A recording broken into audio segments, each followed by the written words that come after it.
Okay, so if I can make a start then, thank you so much for coming back. There's a question for Robin from Gordon Masterton. He says, you mentioned variables like bins, cars, that are people dependent, but create criticalities. How could we ever model such behavioural uncertainties?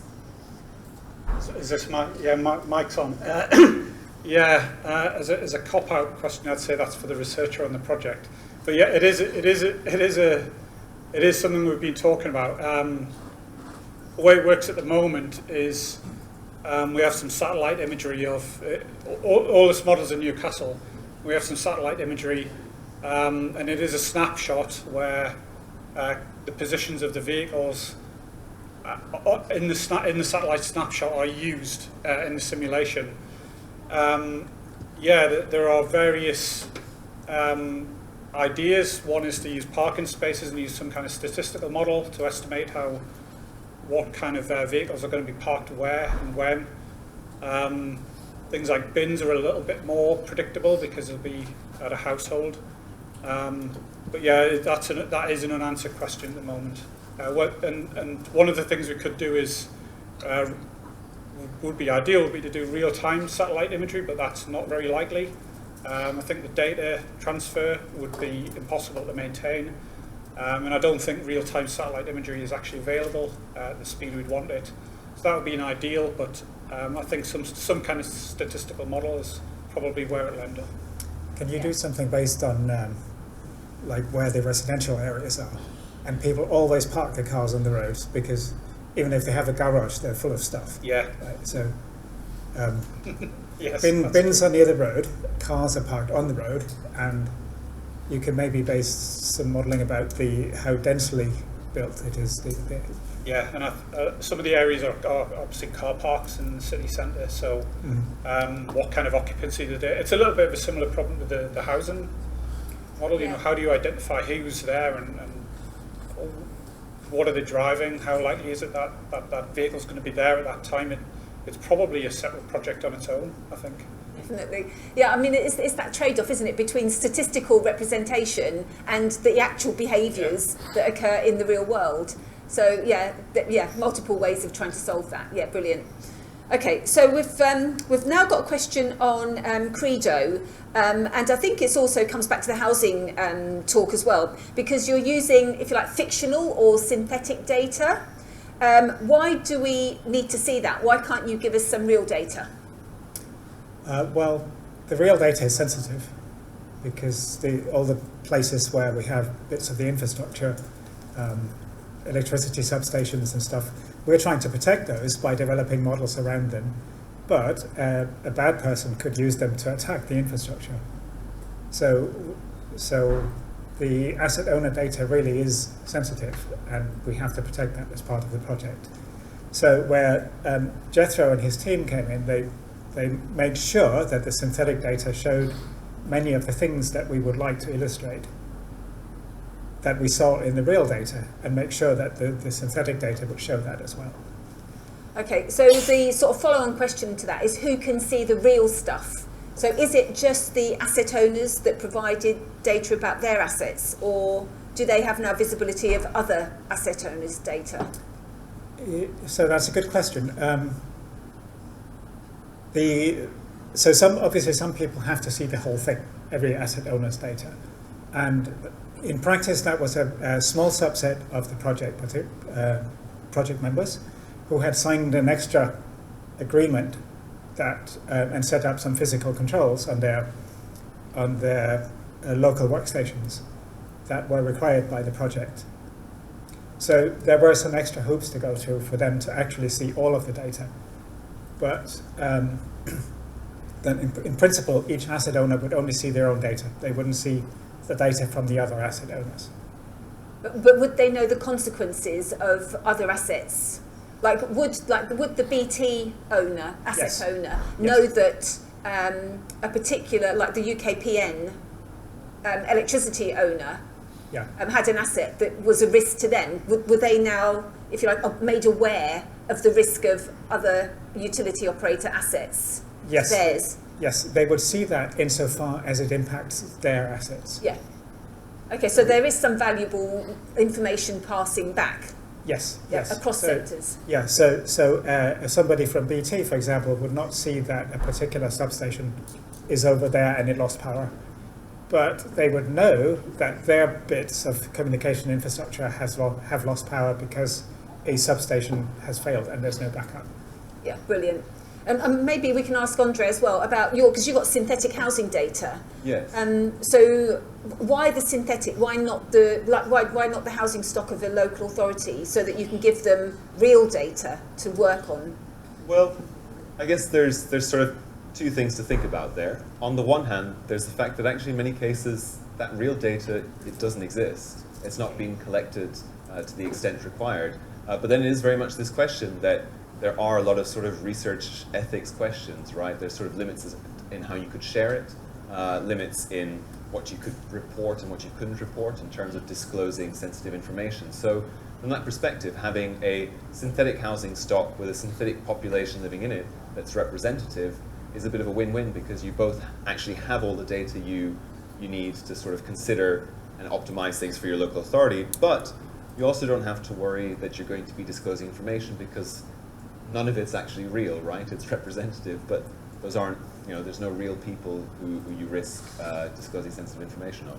No, I mean, it does come back to the talk this morning about the ethics and the importance of, or the risk, actually also Mark's talk as well, I think, on that sort of pillar of ethics in the research that we do. Yeah. Okay, so the next one I'm going to ask is Jens, again, sorry. Obviously the Credo one, there were three of you talking, so maybe it's weighted appropriately anyway. So the question here is, if each partner had decentralised federated digital twins of their own assets, then might this have negated the need for the complex legal agreement? Yes. So that is the BT model that I sort of mentioned very briefly. Louise Krug from BT had suggested that each asset owner hold on to their own data and they just communicate the impact between each other. Obviously, it would need some bit of work because they will be connected with each other in slightly complicated ways. It wouldn't just be geography, it would be sort of interconnectedness over like the height of the landscape. If there's like a river or something going between them, that might flood. Or more generally with transport networks and stuff, there might be complicated connections between them that we cannot always foresee just by them being physically close to each other. But having said that, yes, it is definitely one of the things we can explore, where you might have some sort of graph, conceptually a graph of each asset owner's assets with a sort of secret set of connections between them where the impact of the flood can be communicated to each of the partners, each of the asset owners. The only thing is if the failure of an asset will impact on the flooding. So it needs to feed back into the central model driving it. And that's where, for example, electricity might fail and then a pumping station might fail for having no electricity, which might make the flood worse. So that's the kind of thing where we can't just decouple everything, but we need a feedback into the central loop that manages the flooding. Yeah, I mean, so that talks about having the agency that's accountable, if you like, for the flood incident, whether it's the Environment Agency or the local authority. So somehow they need to have visibility. And so do you think Credo would let them have that? In some sense, yes. We would have to develop a mechanism for like a super user engaging, of some sort. Yeah, so to engage stakeholders more widely and have that feedback loop from the digital world to the physical world, but in a very controlled way. Yes, of course, yeah. So having a process where all the asset owners clear data from leaving the digital twin is sort of, it will be very slow. So having some sort of pre-authorized release of information is probably what we're going to do next. Yeah, okay, that's great. Okay, so I've got a sort of a generic question, which I think I might have asked Mark if he were here, but can I ask each of you in turn? So the question is, and can you not give me a yes-no answer, please? The question is, would you like to see more open research in digital twins? And maybe, you know, if it's a yes or a no, then can you just say one thing about open research in digital twins that comes to mind? Tom, maybe you would like to go first, as you haven't been asked the question yet. The answer's yes, and it'd be interesting. I think the mic's not quite working. Another one? How about this? Oh, that's better. Yeah. Yeah. So the answer is yes, and the open bit I'm really interested in is the interdependencies. So how you classify the different, whether it be the geographical, like the floodplain co-location, whether it be a physical, or whether it be a cyber or a logical. I think really being explicit around the interdependency classification and whether it could model escalating failures would be very useful, or common cause failures where several assets within the network are hit by the same event, initially independently, but then the cascade unfurls and may interact. So around that would be fantastic from my perspective. Yeah, that's great. Thanks, Tom. Anyone else? More open research? I mean, I'm going to say yes as well, but I think going back to sort of Mark's talk about digital twins, I think something that's quite interesting is this idea of sort of the, you know, it's not one model for the whole country of everything, but actually this federational models, right? And I think actually the easiest way to achieve that is by having a lot more of the, you know, a lot more of the models, the data, the methodologies sort of out there in the open and shared. You know, something like DAFNI is fantastic for being able to share things in a way that's easy for other people to use them without needing to completely understand how to write the code for them, right? So I think, yeah, I think that's sort of something that's quite important, because looking at from our perspective, we do a lot of energy modeling stuff. It's obviously fine to look at that energy model, you know, that local authority or that building or that block of buildings in isolation, but actually what are the wider impacts, right? So for example, say you're running a flooding model and it takes out, you know, the local substation, what's that going to mean for, you know, if you've got a lot of restaurants in a block, say, and all that food's sort of rotting, and does it create a public health problem? You know, there's all these knock-on things that at the moment, you know, we're not considering because we sort of draw a little box around ours. So having these models out in the open in a way that actually you could start to plug inputs, you know, tie them up basically and have inputs feed into one another. I think as a first step, you actually need to see what outputs you're getting to be able to do that. So I think it's, yeah, yes, but yeah, for the reasons outlined. Perfect. Thank you so much. I could go if you want. Let me just mention that we were using HiPIMS as well. Yeah. So in Credo, and that saved us a lot of work, just because we can reuse that bit for the flood simulations. Yeah, no, actually, that's a bit of an issue, because I think we now have 3 forks of HiPIMS. So we've got 3 different models because there are different types of development going on. So even though we've got these models, they've become untethered a little bit. So I'm not sure how we get them back together. So I think that's possibly a danger once you kind of have these things open, that you end up with lots of offshoots of the same piece of technology. Yeah. So it would be good to have some kind of not necessarily management, but some way of communicating and coordinating advances on a model. Because yeah, I think we need to talk to Credo and work out how we stop this divergent development. So is HiPIMS on DAFNI at the moment? There is a version on DAFNI, yeah. But you've all used that as the starting point, and okay. So yeah, the version that we're using contains this floating debris edition. Oh yeah, of So course. that's a new development, but it's its own offshoot. But could that be a plugin that you send back to DAFNI, and then that can be merged with the plugin from Credo? Yeah, I'm not sure how it would be done, but yes, there could be some amalgamation. Yeah, it probably needs to be, because I mean HiPIMS is used by others as well. So yeah. That's one possible downside of sort of open models, is that everybody just takes their own version. Yeah, it's a really good point. Yeah, thank you. And as you said in your talk, they work at different resolutions. They do, You have yeah. this other tool, SHIP, whatever it's called. And people might need different resolutions for different kinds of weather. Yeah. I was just going to quickly add there, actually, on that point.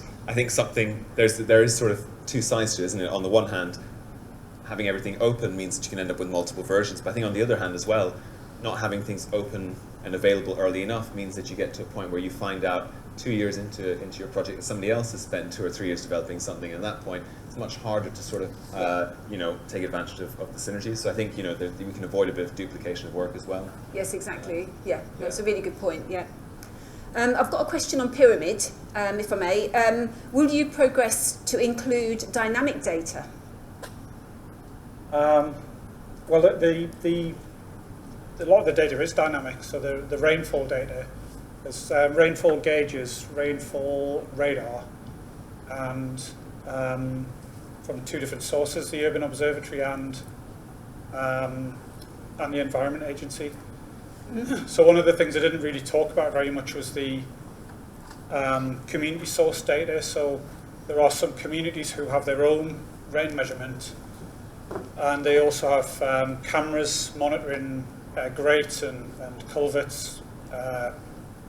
And there is a fantasy, I guess, a little bit at the minute of doing some kind of image recognition on these community-supplied imagery.